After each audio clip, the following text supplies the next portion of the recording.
Now today I went over to Nuneaton to speak there. There was a rally being organised for Jeremy, and Nuneaton's not a big town. It's one of those so-called swing seats. I hate that term, it's a bit of an Americanism, isn't it? But it's one of those marginal seats that we need to win, one of those totemic seats. And if you remember the start of the leadership election campaign last year only, the very first hustings where all the candidates actually took place in Nuneaton, and then Jeremy had the privilege of sharing the platform with Jeremy because he did his last rally in Nuneaton, and again there was another huge turnout. But on the way over to on the way over to you're going to interrogate me. On the way over to Nuneaton, I had Radio 2 on, and there was a really appropriate record being played. And it was by Tracy Chapman. Some of the older members of the audience might remember her, but it was talking about a revolution. And one of the lines in it is this: poor people are going to rise up and take their share. Poor people are going to rise up and take what's theirs. And Jeremy Corbyn, I think, absolutely represents that. You expect and understand the Conservatives seeking to derail the Labour Party. What is incredibly unfathomable, really, is the fact that we've got 172 Labour MPs doing likewise. And I honestly can't understand where they're coming from. Now, I wrote a piece for the Morning Star.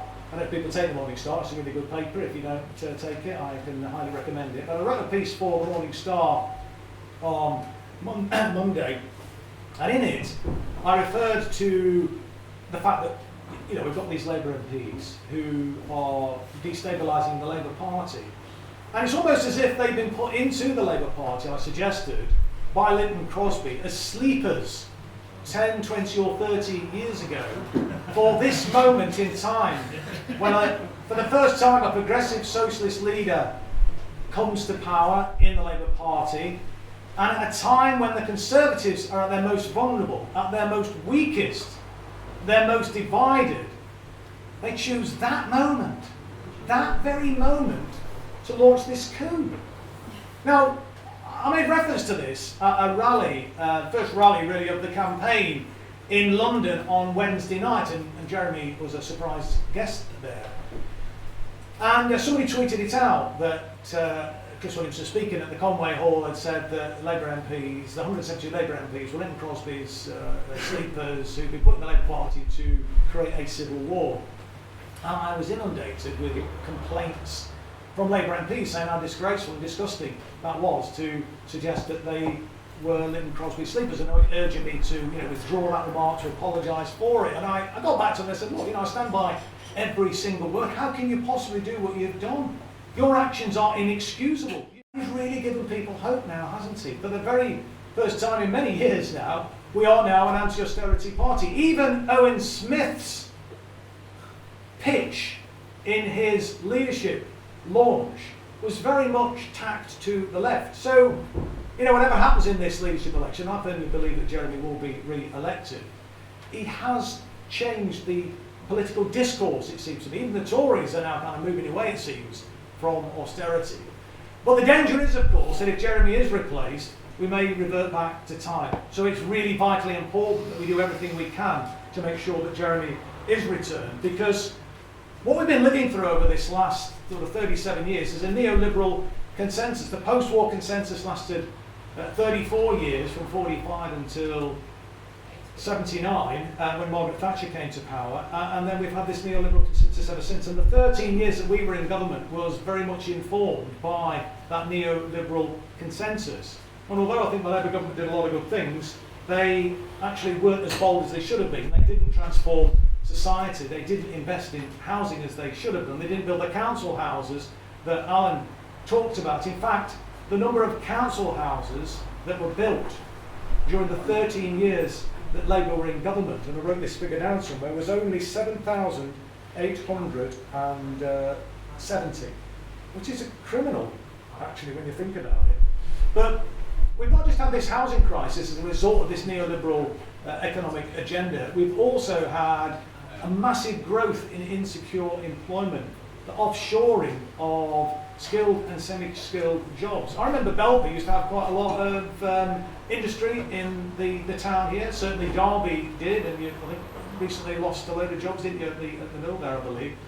When I left school in 1972, you had your choice of whichever job you wanted to. I mean, I left school at 15 with no qualifications.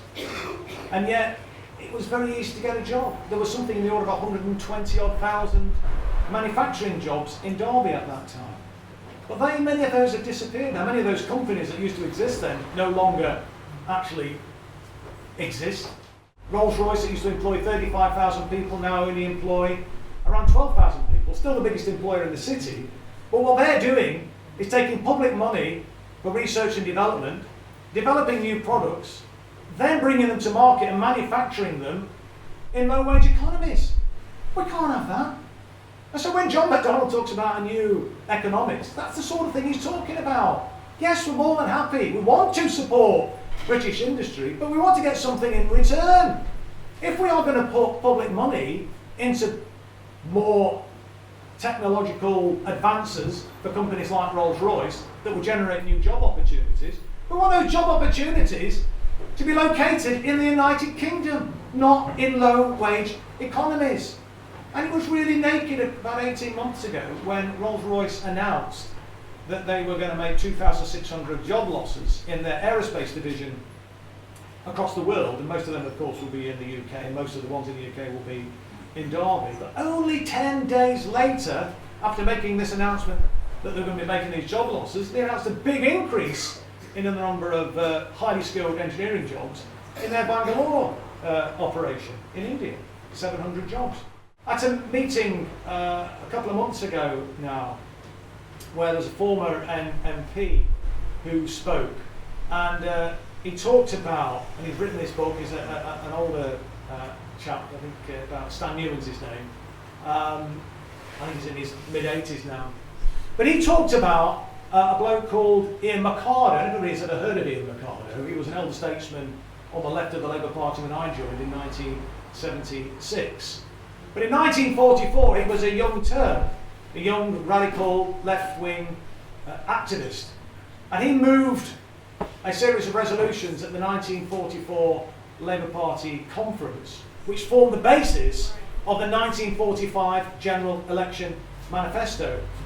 And another elder statesman of the time, a bloke called Herbert Morrison, you may have heard of, went over to Ian McCarter after he'd spoken and slapped him on the back and said, "You spoke very well there, young man, but you do realise, don't you, you've just lost us the next general election." And of course we went on to win a landslide victory in 1945, which transformed society, which built the National Health Service, which built the welfare state, which built 1 million homes, which ensured there was full employment after the war. That was an incredible achievement. And it just shows you what can be achieved with political will. Because the country was broke at that time. The debt to GDP ratio was running at around about 250%. So don't let anybody say that we can't afford to invest in our economy, that we can't afford to invest in our young people, that we can't afford to invest in decent housing, because we absolutely can and must do that. And now, recently, John McDonnell, the best Shadow Chancellor I think we've ever had, who will go on to be the best Chancellor I think we've ever had, probably since that 1945 Labour government, has introduced or talked about introducing a new fiscal rule. And that new fiscal rule is about saying, well, look, we're not going to borrow to pay the day-to-day expenditure, but we will borrow to invest in our economy. We will set up a national investment bank. We will renew our infrastructure. We will build the houses that people need. We will invest in our manufacturing. Now, I know I'm only a kind of a simple bricklayer, but it seems to me common sense, doesn't it, that if you invest in our economy, if you increase the number of jobs, decent jobs, where people then pay tax on those jobs, that actually generates additional revenue, doesn't it, for the exchequer. It actually, by putting money into people's pockets, it enables them to pay for goods and services, which actually helps to sustain other jobs in the economy.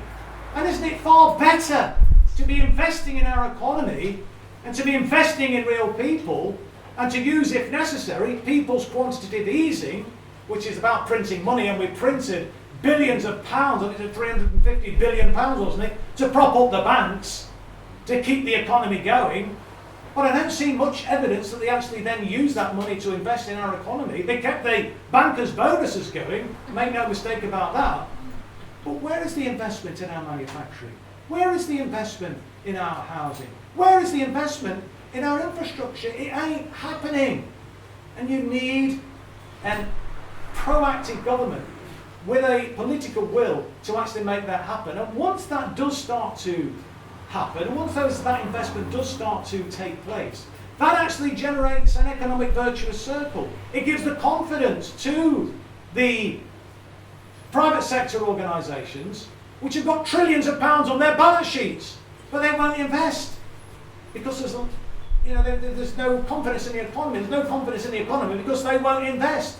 This is where you need an active government to step in to actually make that difference. And that's precisely what Jeremy is talking about. So when these people say that he's not electable, I mean, I know all the speakers have made this point, but it just doesn't make sense. Because what is Jeremy talking about? He's saying that we want to build council houses because we have a housing crisis so that people can actually get a decent roof over their head. Well, that's common sense, isn't it? It's not radical, is it? I mean, just, we are the 6th biggest economy, we were the 5th biggest economy until relatively recently. Surely we can afford to build blooming houses for people, can't we? I mean, the average age now for a first-time buyer is 37 or 38.